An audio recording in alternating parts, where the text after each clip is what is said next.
The end of each year is a special time. Holidays, road trips, time spent with family and friends.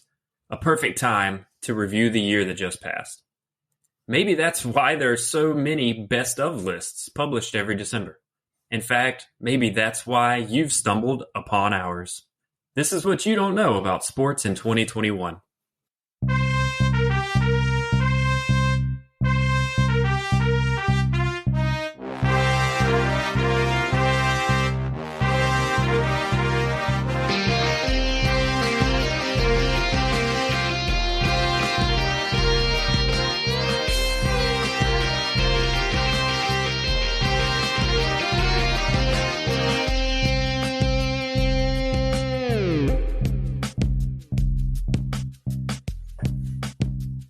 Welcome to What You Don't Know About Sports, where we delve into the forgotten stories, teams, and athletes of sports history and question widely held takes on today's sports.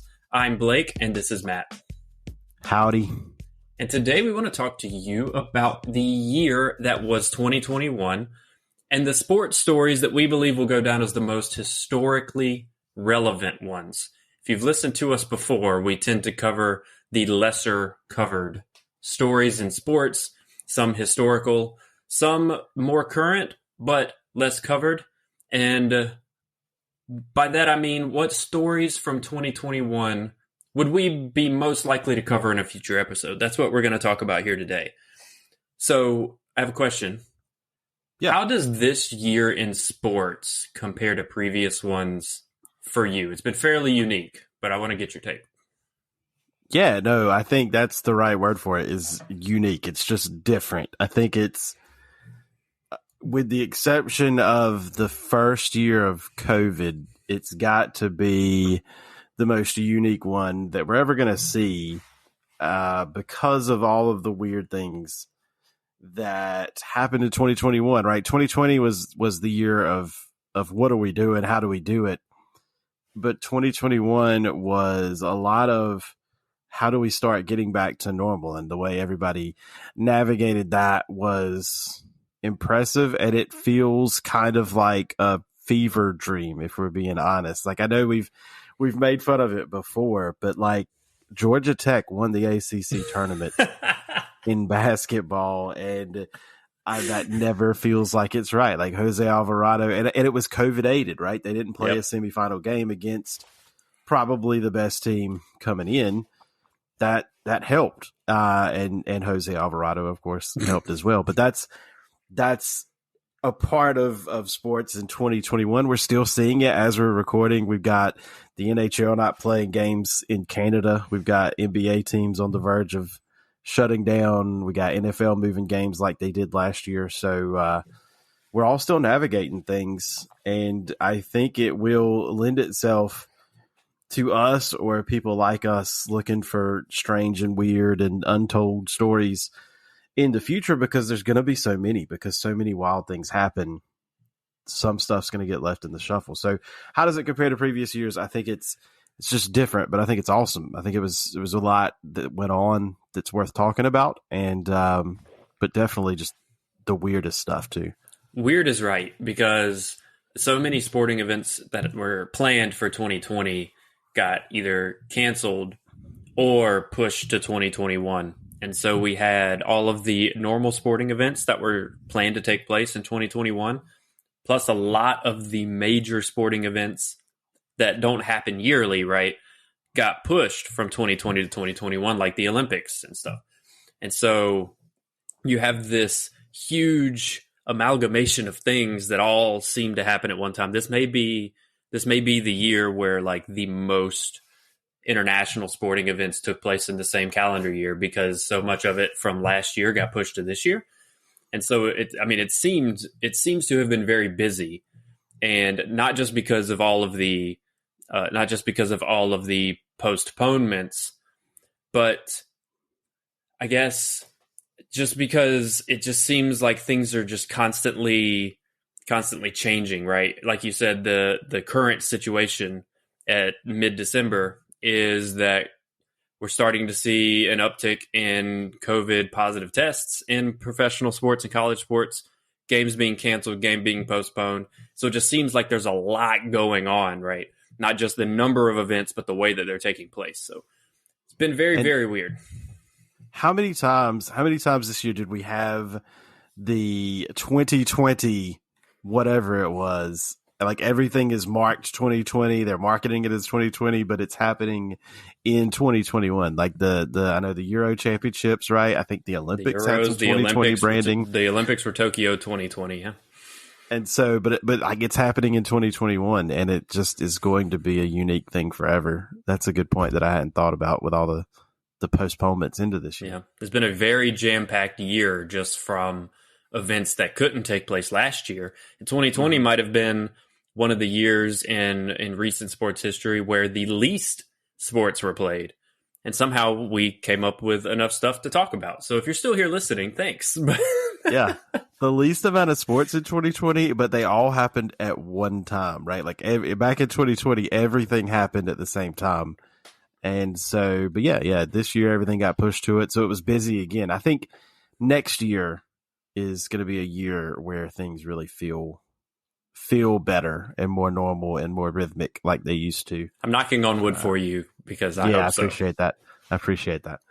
But so like I said, we are each going to cover one story from this past calendar year that we feel will be historically relevant going forward. And by that I mean, what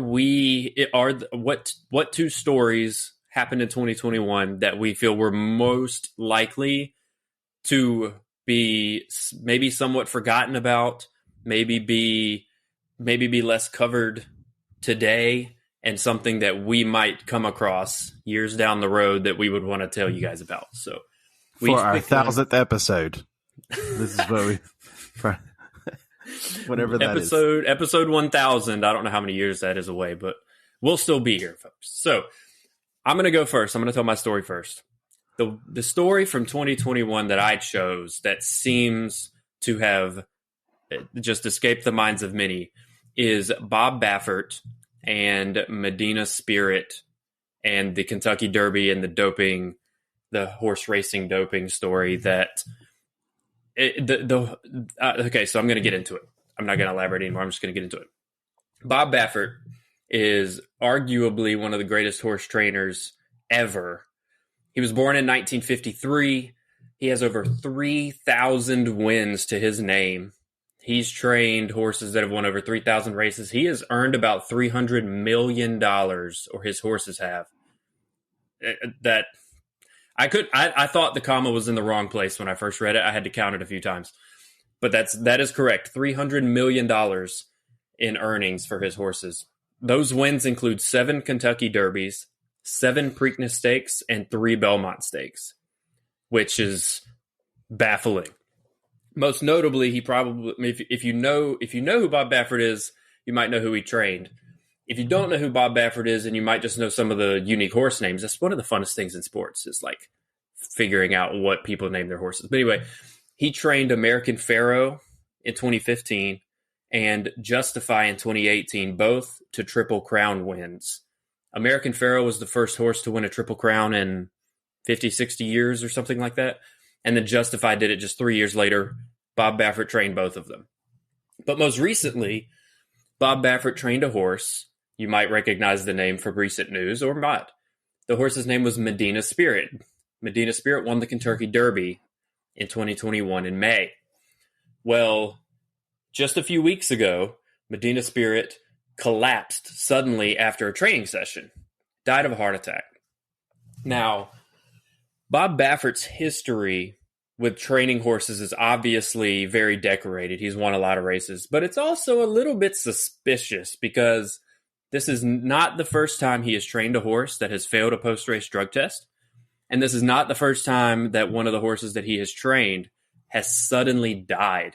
Okay. Numerous Baffert-trained horses have failed drug tests post-races, including Justify.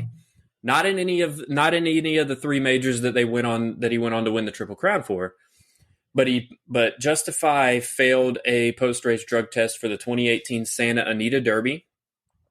He also trained a horse called Gamine, one of those, following the 2020 Kentucky Oaks. Over the last 2 years, he's had 5 total failed drug tests, and over his 40-year plus training lifespan, he has had more than 30 horses fail tests. So he's almost averaging 1 failed drug test a year. It didn't happen exactly that way, though, because in 2013, Baffert had 7 horses die in quick succession, all in the same calendar year. All of them tested positive for thyroxine, which is a medication used to increase the metabolic rate and accelerate weight loss in horses. Now, an investigation was launched. Baffert admitted to the California Horse Racing Board during an investigation that, quote, he had used thyroxine for about over 5 years because he thought the medication helped build up his horses, end quote. Baffert faced no repercussions for this investigation because the investigation concluded that there was no evidence of any wrongdoing. Now, before I go any farther, it doesn't appear that thyroxine was banned because none of these horses, I didn't find anything that said these horses tested positive, like post-race failed drug tests for thyroxine. But they tested positive for thyroxine after they died and the autopsy, so to speak, was conducted on the horses. All of them tested positive for this drug. Is that weird to you? Okay, yeah, that's weird to me. Weirder to me is that the investigation concluded there was no evidence of wrongdoing. I don't follow the logic there that 7 horses died quickly. They all tested for this medication, and there's no evidence of wrongdoing. I would think if you have, I mean, I don't know what the statistics are, like how often horses die with a trainer. But 7 in a year, or at least back to back to back, seems excessive. And if they all have this tie, I'm not a vet either, so I don't know how likely this medication is to cause sudden death if it's overused. But it just seems like there was definitely wrongdoing of some kind. The logic doesn't follow for me there, but it's incredible.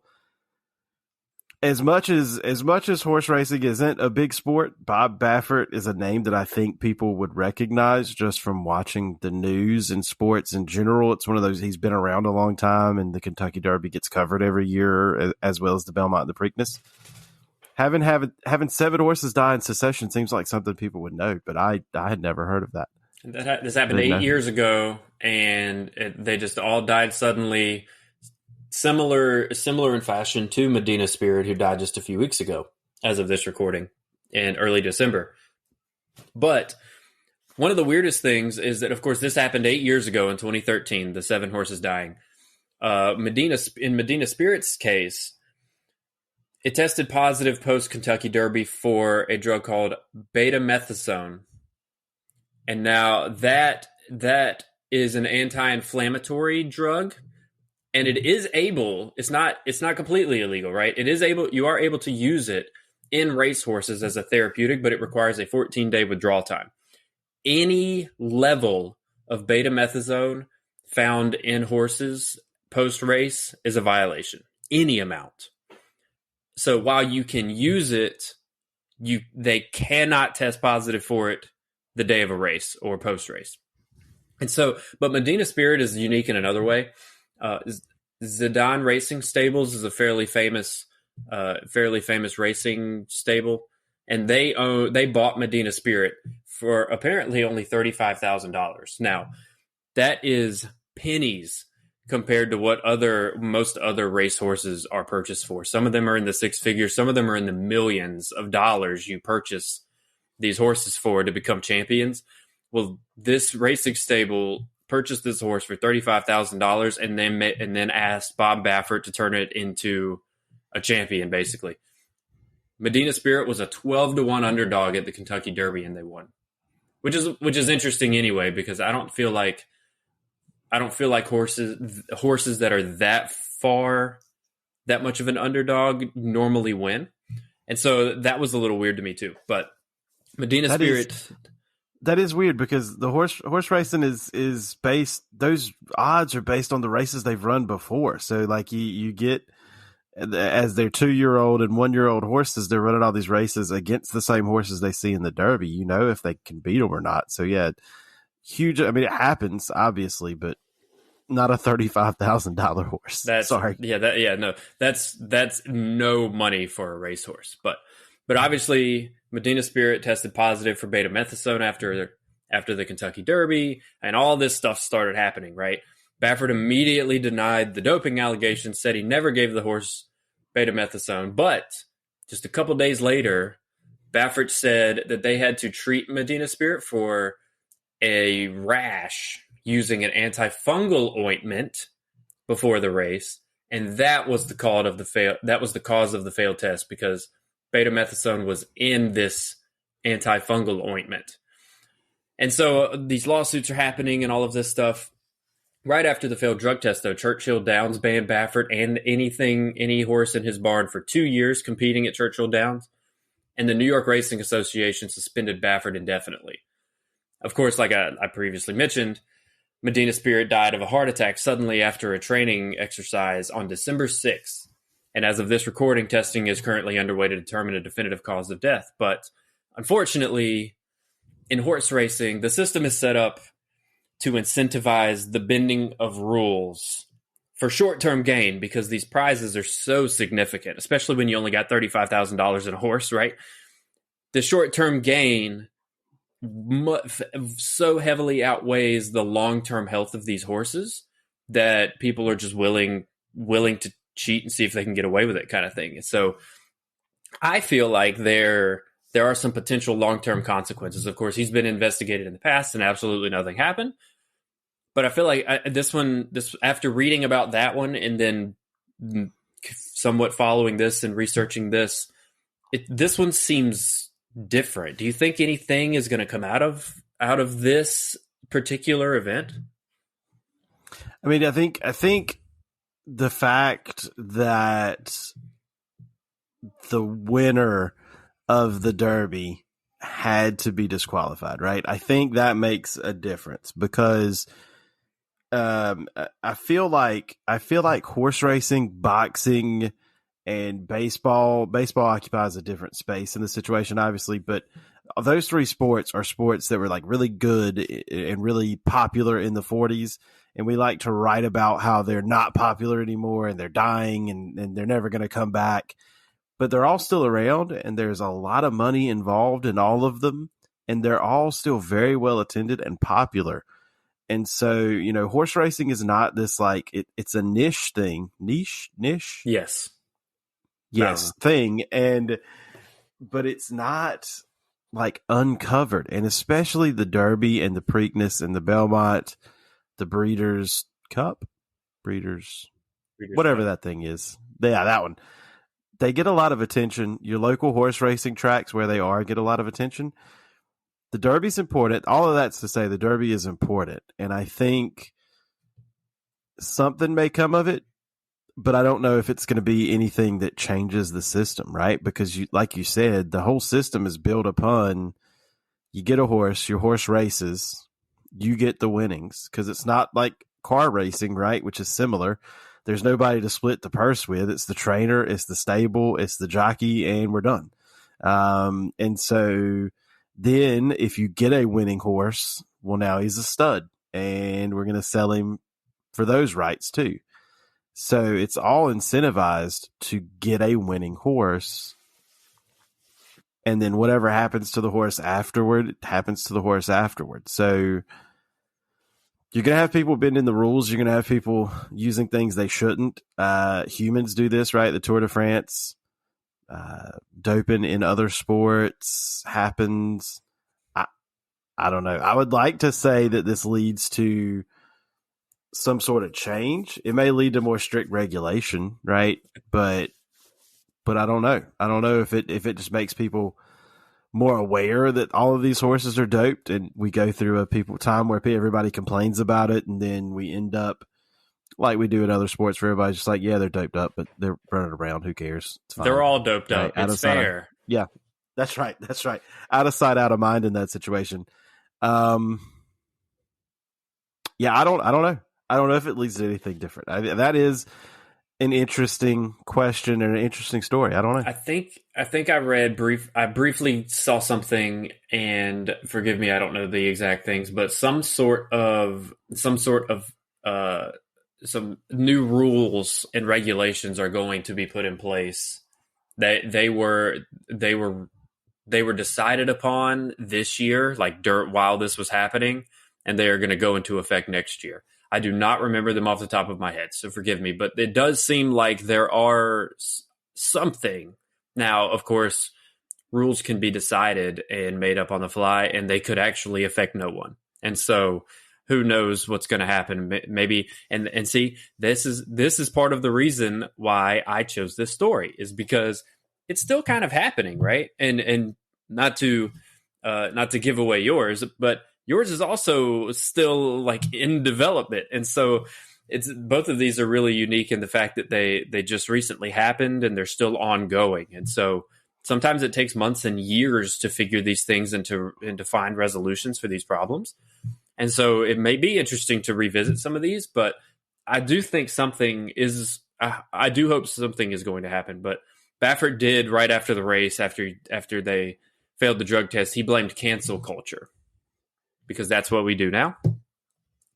And I'm going to leave it at that. The scapegoat.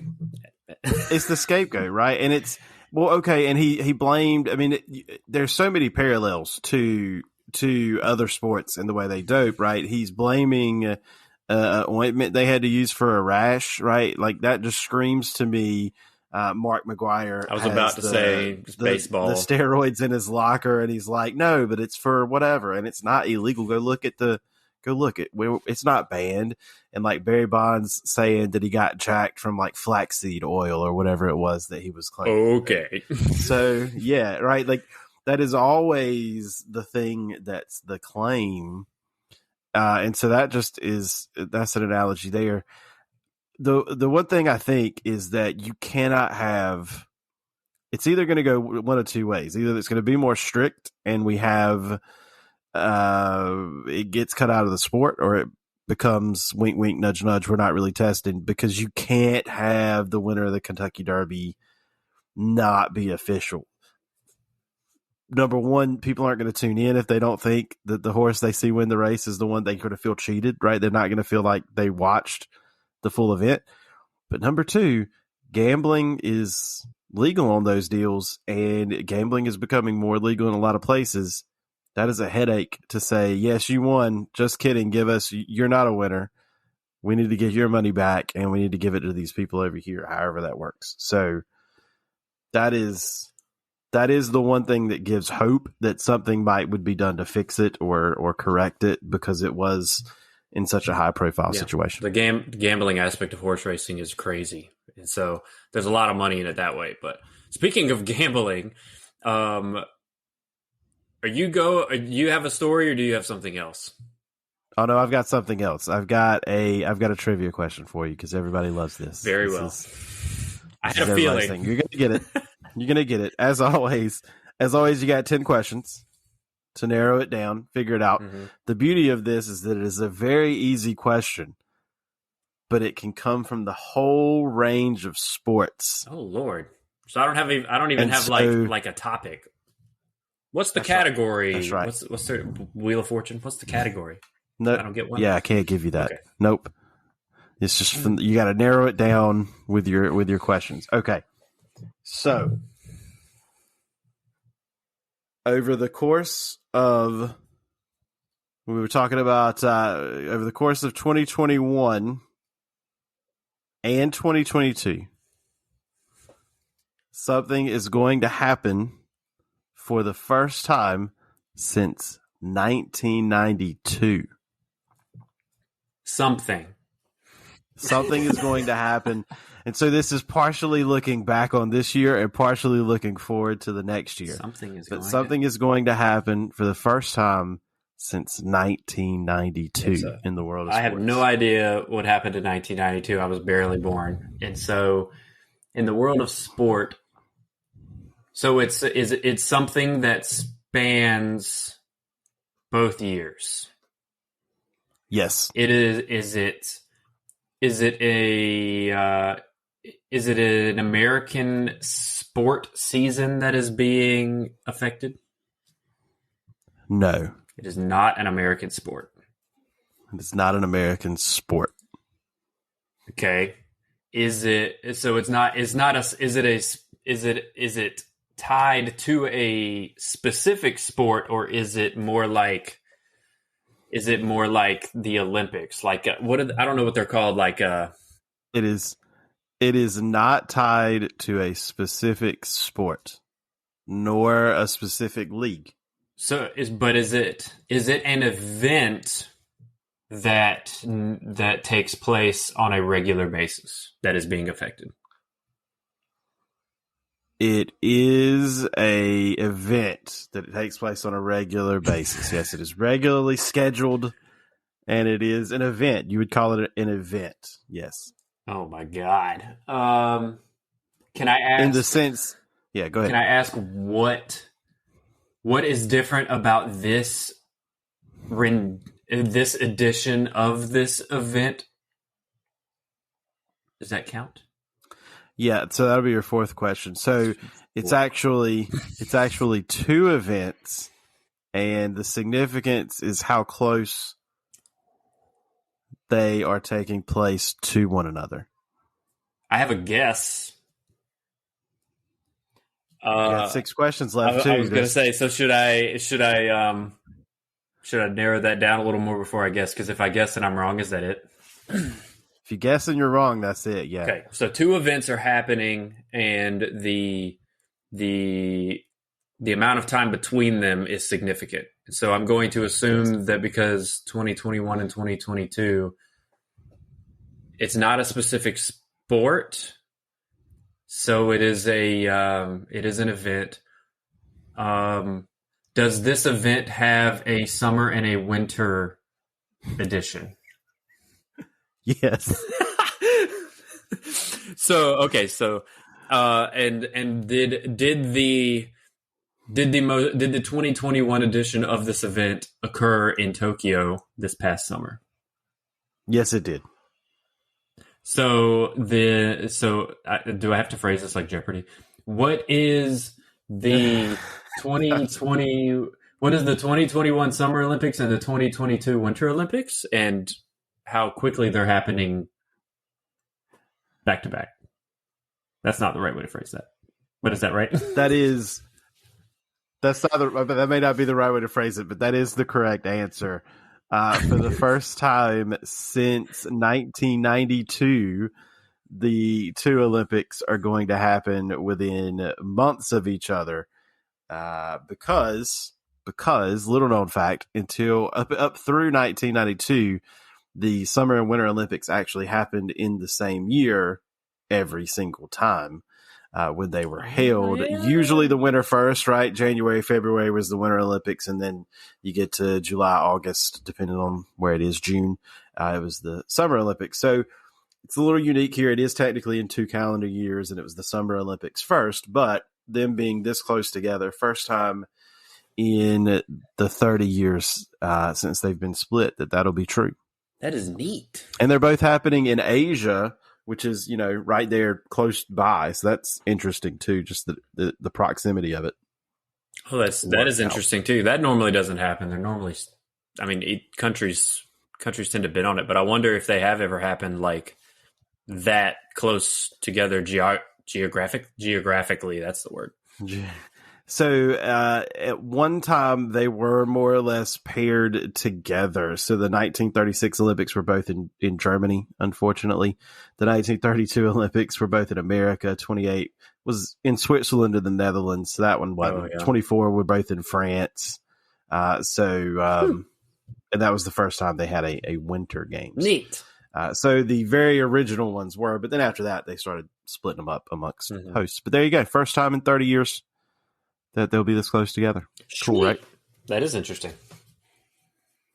Speaking of international sporting events and gambling, and gambling and racing, we're going to stay in the racing sphere. They were going to move from single horsepower to like thousands of them at once. So the sport we're going to talk about here is one of the most popular in the world, but it's only the second or third most popular motorsport in the United States, although it is growing thanks to Netflix. So it is a big event, but it's not one that many of you may have heard of, but it was controversial and it was crazy, and it may lead to some changes, just like we talked about in the horse racing portion there. So this year's F1 season is what I chose for what somebody may cover when looking back on this year. So just to give you some background on the season coming into this year, a Mercedes driver had won every single championship since 2014. That was a key year in F1 history. They changed to a V6 turbo engine. And so from that point forward, Mercedes has had the best car. They've had the best engine. They've usually had the best drivers, and they've walked away with the championship. So naturally this year, the favorites for the title were Lewis Hamilton. I think the GOAT, definitely one of the GOATs. His teammate, Valtteri Bottas, were the two favorites for the Drivers' Championship. Mercedes were the walk-away favorites for the Constructors' Championship. And Red Bull, because the drink manufacturer owns a Formula One team, because that's how popular they are, and soccer teams. Red Bull owns everything, yeah, really I feel like. So it gives you wings in more ways than one. Red Bull and their driver, Max Verstappen, were considered extreme dark horses, but they were the second closest in terms of betting odds coming into the season. Now, there are a couple things that are in place. For many of you, when you hear F1, you either don't care because it's racing, so that's already like gone, or you know that it's like one of these deals where like whoever's got the most money just gets the best everything and they walk away with it. And so they're trying to combat that. This season had some financial and technical regulations. Each team could only spend $145 million on their team for the year. They had to turn in their expense sheets at the end of the year. That being said, McLaren makes cars, Mercedes makes cars, Alpine makes cars. Several of the teams are yeah, they make cars in France. I saw your face. They don't sell them here, but it's okay. So Ferrari makes cars, obviously. So several of the constructors are also auto manufacturers. It's hard to show. I mean, they can show 145 million and then just develop parts for an actual road car and just stick it on the F1 car, right? Like there are ways to hide it. Anyway, that's there. They were only allowed, though, to develop certain parts on the car. They could say, hey, this is what we had last year. We're going to bring this new thing this year. And they can only do that a certain number of times to try and cut down on costs as well. And this may be a reason why Red Bull was able to catch up to Mercedes just a little bit. I do want to give a shout out to F1 for the way they handled their calendar. 5 races this year were canceled, as we were talking about in the Open, right? Still dealing with that situation. And they all got replacements. Sometimes within just a couple of weeks of the event happening, it was switched to somewhere else, which is impressive given the logistical complications of an F1 race, of having to get the cars and all the stuff that works on the cars and all the things that go into an F1 race from one country to another, and sometimes one continent to another, is incredible. There's plenty of YouTube videos out there about how they do this. It's ridiculous to watch how they all get like a single freight car and they have to fill things in. I don't know. It's amazing that they do it. Anyway, shout out to F1 for being able to do that. To the racing, the early rounds saw Hamilton do what everybody thought Hamilton was going to do. He won 3 of the first 5 races, but the other 2 went to Max Verstappen. And then Verstappen won 5 of the next 8. Hamilton did not win another race throughout the summer, which is the bulk of the F1 season. And so Max, we're going to call him Max because his name is Verstappen, and y'all don't want to hear me say that 17 more times. We're not on a first name basis, but Max it is. He's the championship leader for a while, but part of the reason this F1 season is crazy is that it's not all about Max and Lewis. In Azerbaijan for round 6, Verstappen cut his tire late in the race, and a red flag came out. Hamilton actually had this gimmick on his car where they could like heat the tires or the brakes or something to optimal temperature on like a standing start. And he forgot to turn it either on or off. I forget now. And so they go into turn one after this restart. And like he hits the brakes and they just go all the way to the floor. Like he has no brakes. It just completely misses the first quarter. And Verstappen's teammate Sergio Perez won the race. Oops. So that's one way to get Red Bull back in the championship race, is just go sailing off into the wild blue yonder. In Hungary, in round 11, they had a rain race, which is always fun. When the rain came out, and actually when it was starting to dry, Mercedes made some bad mistakes on pit strategy. Esteban Ocon from France, racing for Alpine, they make cars in France, got that team's first win in a long time. And then Daniel Ricciardo won in Italy for McLaren, giving them their first win since 2012. So there were some weird instances, some crazy races that led to some underdogs winning. But in the end, it actually really was all about Max and Lewis, because they not only were racing each other for a championship, but they raced each other really hard for a championship, more so than Formula One usually sees, right? We usually think of like, you're not allowed to touch anybody, you're not allowed to do anything crazy. They did not abide by these rules. In England, in round 10, Max and Lewis went into this corner that's called Copse Corner. It's a really high-speed right-handed turn. Lewis was to the inside of the turn. Max was to the outside of the turn. And Lewis Hamilton did not make the apex, or the very bottom inside of the turn. He missed the corner and made contact with Max Verstappen, hit his right rear tire, causing it to detach from the car and Verstappen to go sailing off into the gravel. He was issued a 10-second penalty for that because he had missed the corner, right? He had pushed him off the track. He made contact. It was his fault. But he overcame the 10-second penalty and won the race. So Verstappen gets 0 points because only the top 10 finishers in Formula One get points. Max got none. Lewis Hamilton gets the full 25 that day for winning the race. So a big swing for him, which, number one, that's like the most NASCAR thing ever to me. It's like, you're not going to pass me. I'm just going to hit you, and then I'm still going to win the race. Like, that's classic NASCAR, yes. You're not getting by. Rubbin's racing, buddy. Right. In Italy, the race that I just told you, Daniel Ricciardo won. There was some pit shenanigans. They came out of the pits together, as in when both stops were finished, they were side by side, and neither one of them wanted to give up. They knew they were in a championship race, and they promptly crashed together, right? They made contact again. Max Verstappen's car ended up on top of Lewis Hamilton's car, and by on top, I mean that there are still photos you can see where the bottom of Verstappen's car is sitting on Lewis Hamilton's head, like pushing it down a little bit.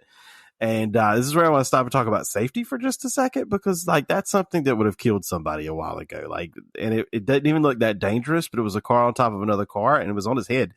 But they've instituted this thing called a halo that goes over top of the driver's heads that protects them. So like some of it was touching his head and kind of pushing down on him, but most of it was sitting on this new part of the car that was meant to protect him, which is just wild. It is. Car safety in general has gotten just amazingly ingenuitive.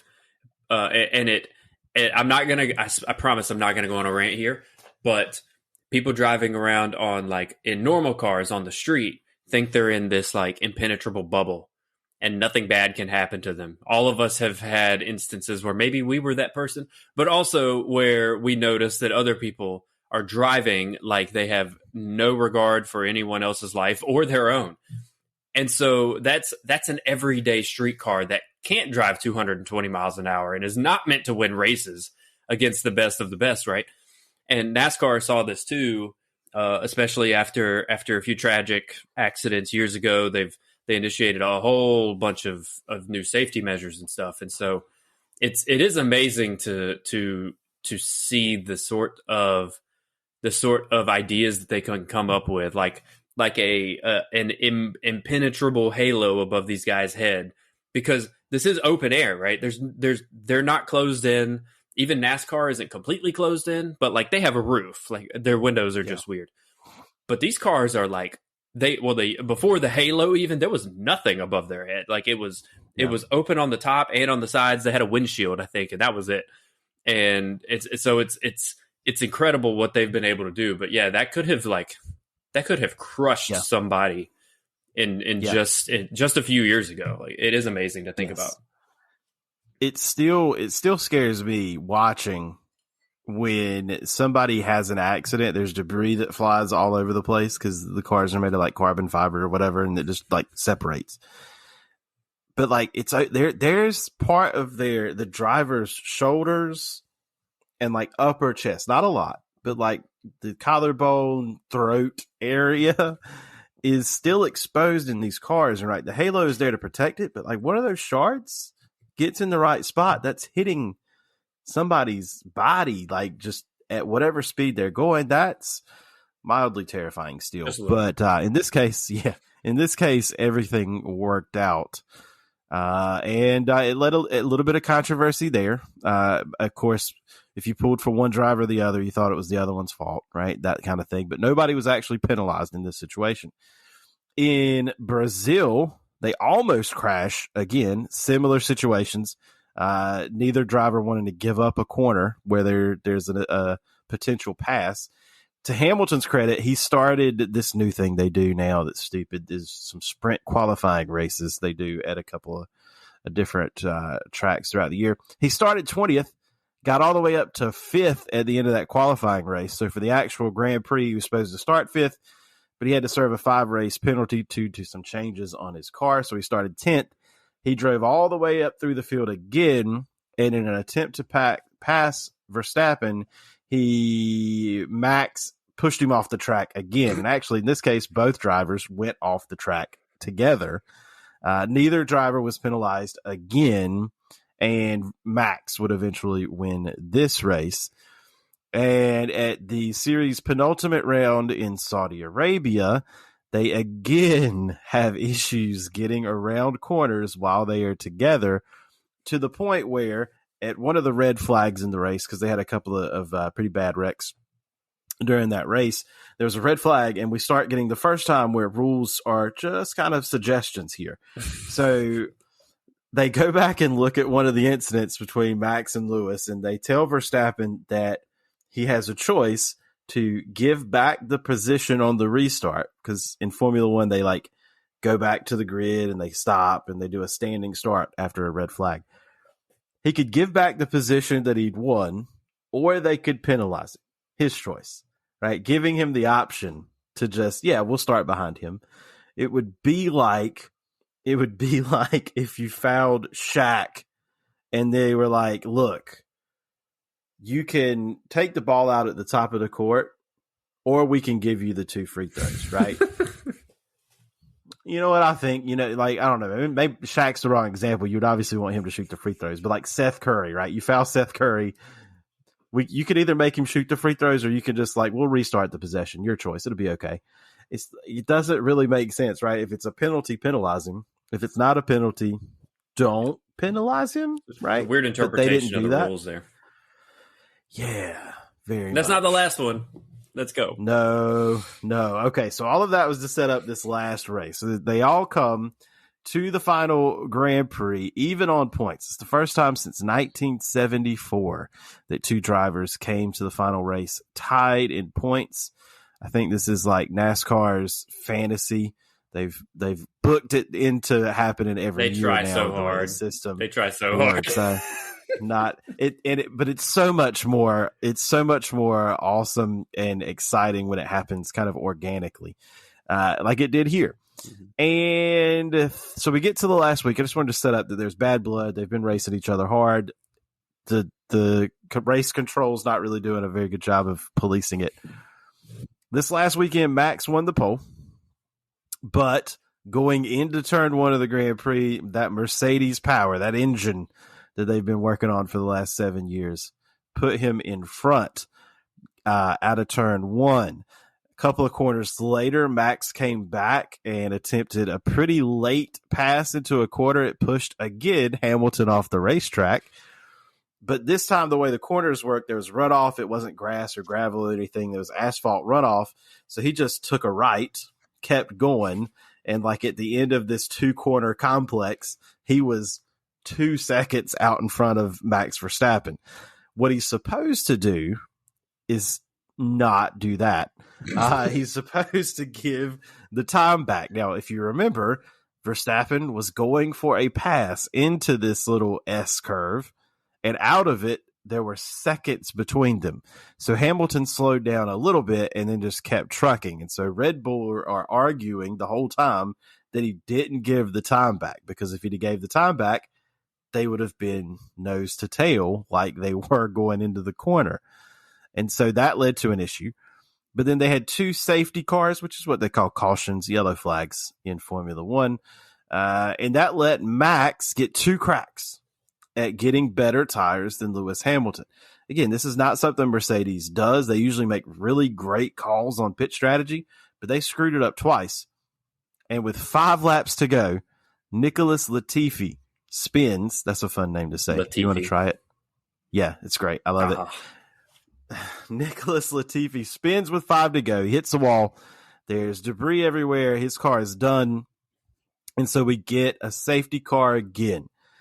Max Verstappen pits for the softest, fastest tires he can get.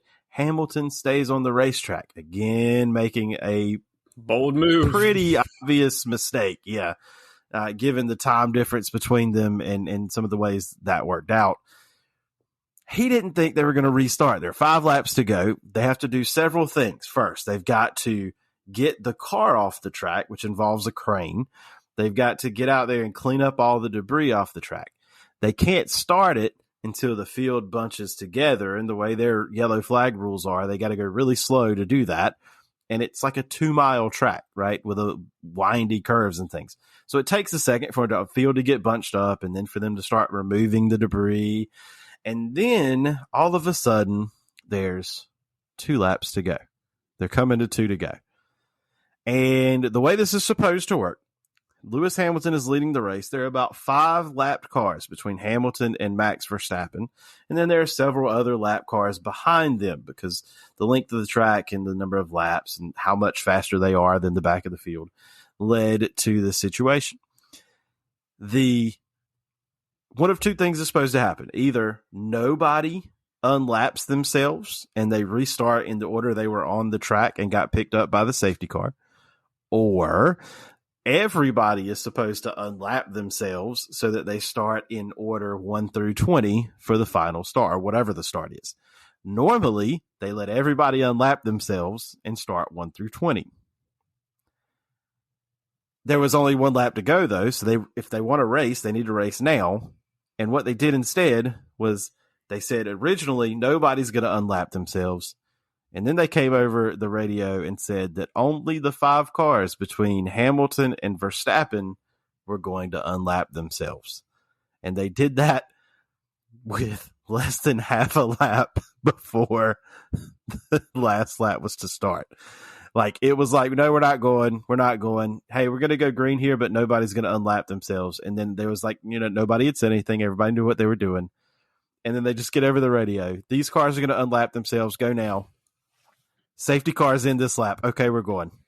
Like, that's how quickly they changed their mind. Verstappen passed Lewis Hamilton before the green flag came out, mostly because Hamilton was so mad at the situation he almost stopped on the racetrack, which is another thing. And then, because Lewis Hamilton is on like 30 lap tires, Max Verstappen is on brand new tires.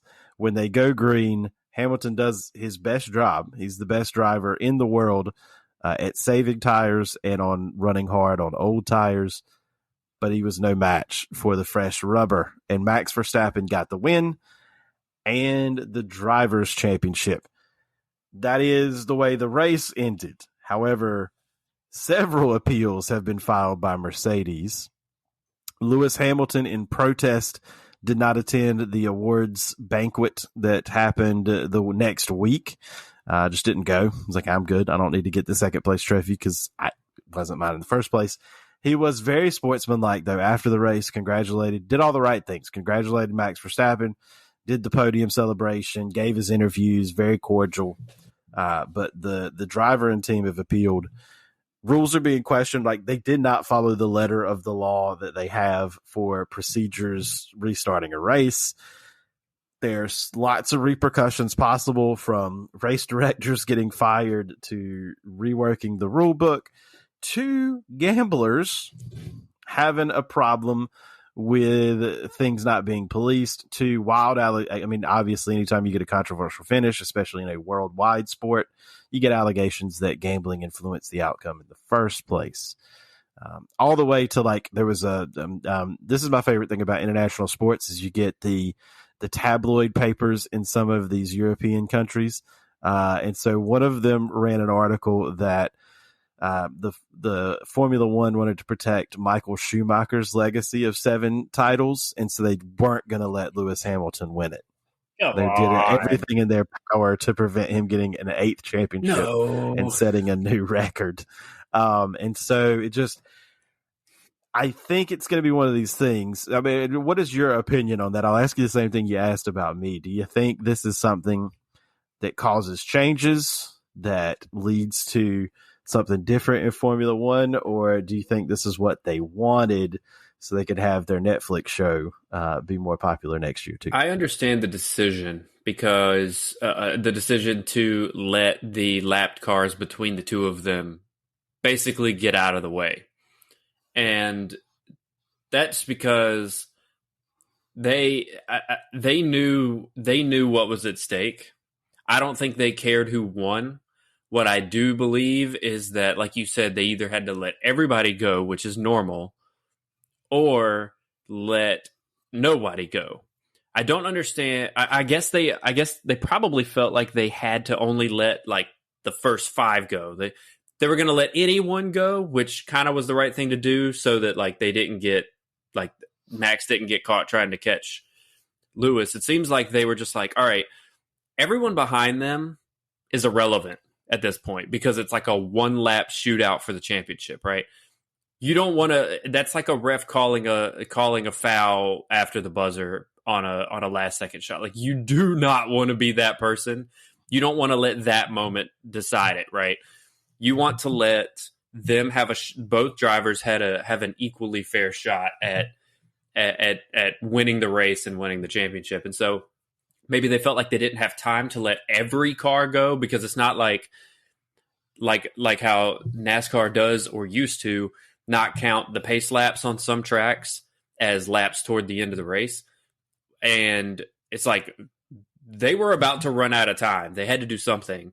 And if it could have finished under caution, and they didn't want that to happen. And so they were like, we need these 2 guys to race their asses off for the last lap and give everybody the best show possible. So I get that. What I do think is going to happen, the race officials' discretion amount is going to be, they're going to have to go letter of the law all the time. Like, that is just going to be a change. Whether that's right or not, I'm unsure of at the moment, but I think that for all the reasons that you stated, people are losing money, gamblers, teams, people are losing championships, people are losing races based on one person's interpretation of the current events and how they can apply the rules to that current event.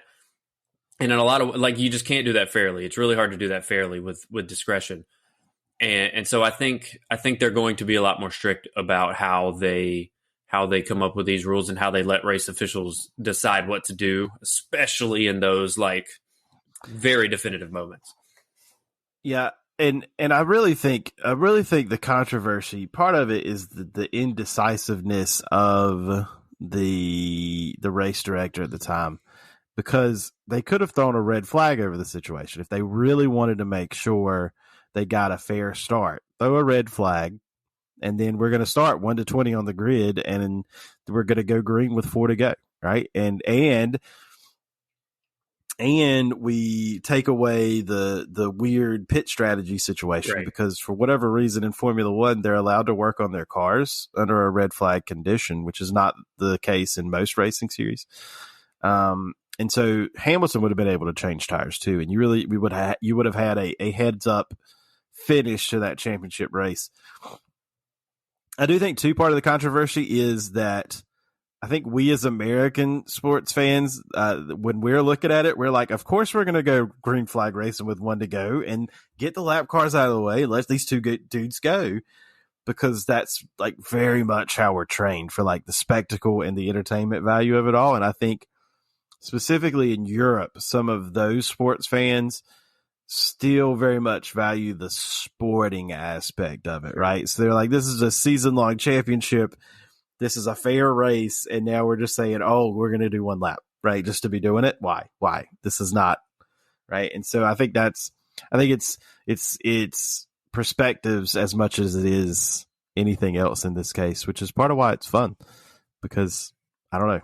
And it's millionaires crashing multi-$100 million cars racing those cars for something are awesome. too, which is, those are, yeah, I would just want to, I don't even want to drive one because I would like destroy it. I just want to be like, I don't want to ride in one either because it'd be like flying in a jet. Like you just like throw up immediately. Yeah. I feel like Just just have it parked. Keys don't need to be near it.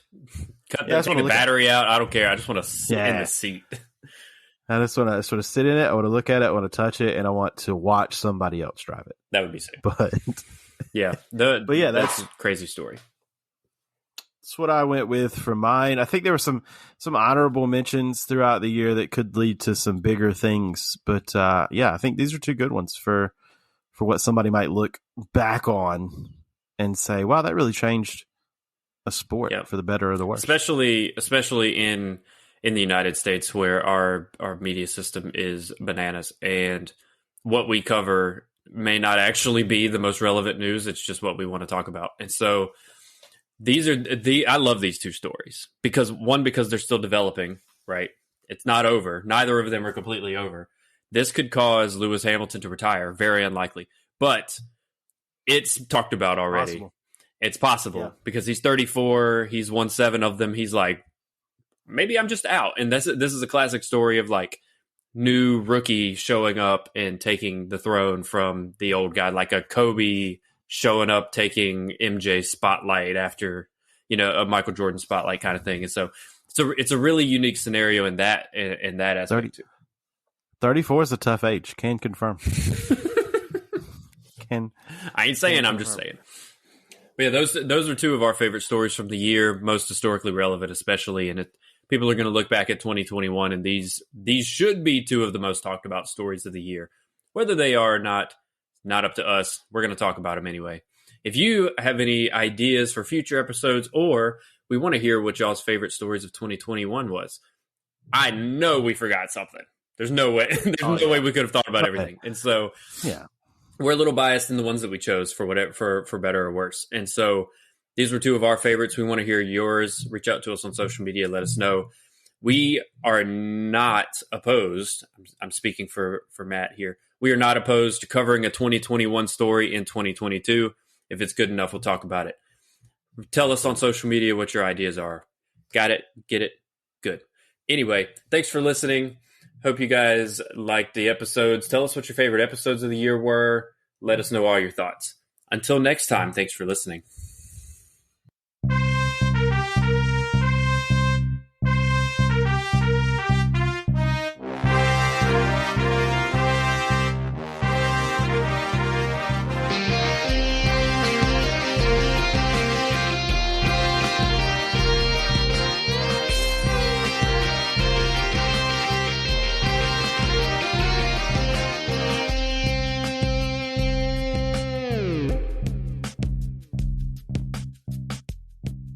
Thank you for listening to this episode of What You Don't Know About Sports. If you enjoyed what you heard today, please leave us a review, 5 stars only, and hit that subscribe button wherever you listen. If you have a great sports story, we want to hear about it. You can connect with us on Facebook, Instagram, and Twitter at WYDKAS Podcast, and on our YouTube channel at What You Don't Know About Sports Podcast. All episodes are written, recorded, and edited by us. Stay tuned for the next episode.